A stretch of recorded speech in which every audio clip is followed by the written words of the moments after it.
everyone, namaste, welcome back to my YouTube channel. This video is going to be in continuation with the video that I posted last week, which had everything about drawing portraits. Today we're learning everything about the values in black and white portraits, how to do the shading with your pencils. Okay, so before I start the video in detail, I would like to announce my upcoming workshop, which is happening on the first weekend of September. And this is going to be all about portrait sketching, how to start your portraits, how to start learning your portraits from scratch, starting from still life, 3D forms, starting from every individual feature in detail, how to draw individual features like the nose, eyes, lips, ears, and then we'll be moving on to the Loomis method, how to draw the head from different angles, and then the final portraits, male and female portraits, how to understand the differences in male and female features. And this is basically a complete package that you may need to start off with your portrait journey. I always say that 50% of your work is in the sketching part and then rest 50% is in the painting part. So this workshop includes only the sketching part and the shading part with your pencils. This does not include any watercolor or acrylics, so that you can focus only on your proportions and not on the painting part. Okay, so that is why I've kept this workshop only and only dedicated to the sketching process of portraits, because I feel that this part of your portraits is very, very important, which most of the time is ignored. Okay, so now enough of the announcement. You can check out the link in my bio if you want to learn more about the workshop details. Do check out that link. This is in collaboration with Tag Mango, and I would love to see you there. If you register for this workshop, DM me on Instagram. I would love to know you. Now let's start with the values. So I have all my pencils over here from 2H to 8B. Okay, so all the possible numbers of the graphite pencils I have over here. And let's study a little bit about the values. In the previous video, I shared about how to draw the outline, so you can refer to that video. And now we'll be studying the values. Okay, so one thing that I like to observe before I start doing the shading or the painting part, right now we're doing pencil shading, but this rule kind of applies to every possible medium. It could be color pencils, soft pastels, oil pastels, watercolors, acrylics, oil paints, anything. Okay, so this observation is very, very important. So first thing what I'll observe over here is the shape of the value. Okay, so you can see that here this is the lightest value. What do you mean by the lightest value? That is, this is the highlight part. Okay, so this is the lightest part. This is the highlight. Probably this is not as light. So you can say that the left cheek, the left part of the neck, and the left part of the nose has highlights. Okay, so the part which I have marked in orange is your highlight. Now I am picking up this green and I'm marking out mid-tones over here. So you can see that these areas are your mid-tones, which are 1 or 2 shades darker than your highlights. Okay, so these are your mid-tones. These are not the darkest areas, these are somewhere in between. So mid-tones also can vary. It could be a lighter mid-tone or a darker mid-tone. It is not a constant gray that you'll see over here, but it is slightly darker than highlight, that is for sure. Okay, so this could be your mid-tone, and then probably we can have a slightly darker mid-tone after this. So this part could be a darker mid-tone. So this is just a very rough observation that I'm making right now, so that I know which are my darkest spots and which are my lightest spots and what's coming in between. So these are your slightly darker mid-tones. I won't call this the darkest shadow area. So let's call it a dark mid-tone. Let's call the green marking as your light mid-tone. After this, we'll mark out the darkest shadow. So where are the darkest shadows? This is the darkest shadow that you see over here. This is the darkest shadow. This is the darkest shadow in the crease of the curve, of the fold in the cheek. Okay, so these are your darkest shadows over here. Even this could be your dark mid-tone. So I've marked it in pink. So now you know that how you have converted the highlights and shadows and midtones into simple shapes, and how you've distinguished between what area is how light or how dark.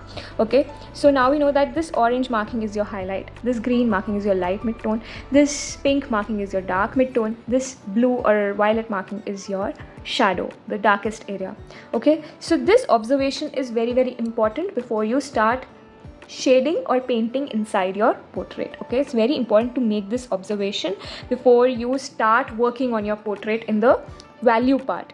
Once you're done with the outline, the next step comes down to the values. Okay, so for values, these observations, always take out few minutes before you start painting or shading inside the portrait. Take out some time to observe these things. Okay, another trick that you can follow here is that you can increase the contrast. Okay, so what's happening here is this is a low contrast picture, so you can see that all the shadows are looking very grayish. When I increase the contrast, you'll see that the shadows become darker and the highlights become lighter. So now you can see a very clear shape, a distinction between the shadow and the highlight over here. So if I decrease the contrast, this distinction between the shadow and the highlight becomes a little blurry. When you increase the contrast, it becomes more prominent. Okay, so when you're not sure, sometimes what happens is that the source of light is very, very subtle. It's not a direct light, it's a very ambient lighting situation. So in that case, the highlights are not that bright. So what you can do is you can increase the contrast and then see where exactly you're having the brightest highlights. You don't have to sketch it so dark, you don't have to paint the shadows so dark. This is just for your understanding that these are going to be my brightest areas, so you can mark out the highlights like this. Now you very clearly know that which are your dark areas and which are your light areas. So this entire section is my dark area. These areas, the orange markings, are my highlight areas. Okay, so it's important to do these observations first. Don't directly start out shading inside your portrait. Make these observations. Be clear in your head where you're supposed to put the darkest marking, where you're supposed to put the lightest marking, and then only start with your shading part. So I've taken a 7B pencil here and I'll start with the darkest areas, like the hair and the eyebrows.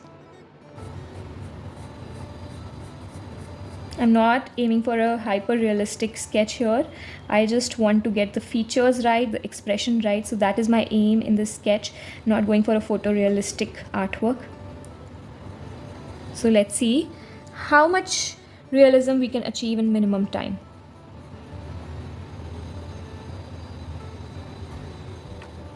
Okay, so what I'm doing right now is, in my head, I'm filtering out the darkest spots that I see in the reference picture. So the eyebrow, the iris, eyelid, the crease line over here. So I'm just doing the darkest areas. I'm not going into the midtones right now.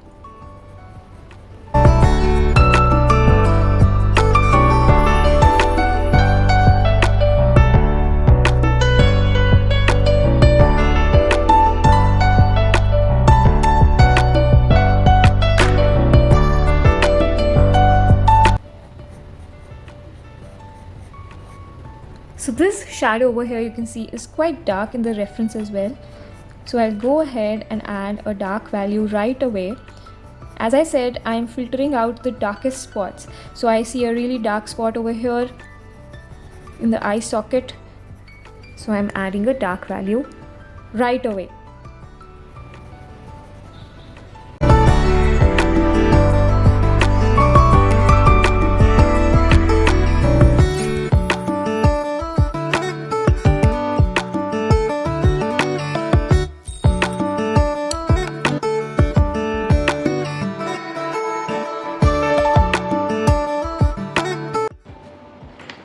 Moving on to the right side of the nose, the fold in the cheek, similar to the left one but a little lighter.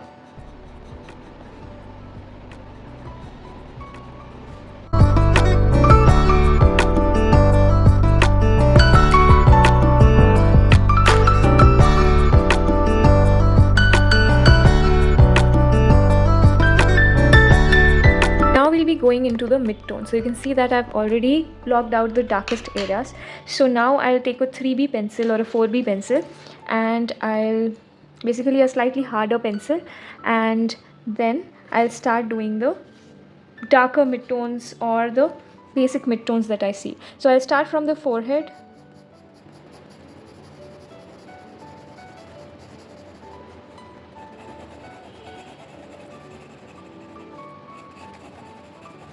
Now comes the main highlight part, like marking out the main highlight that you see on her face, which is a very strong shape on the left cheek and the left forehead.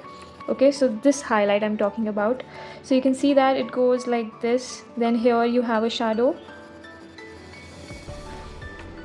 and then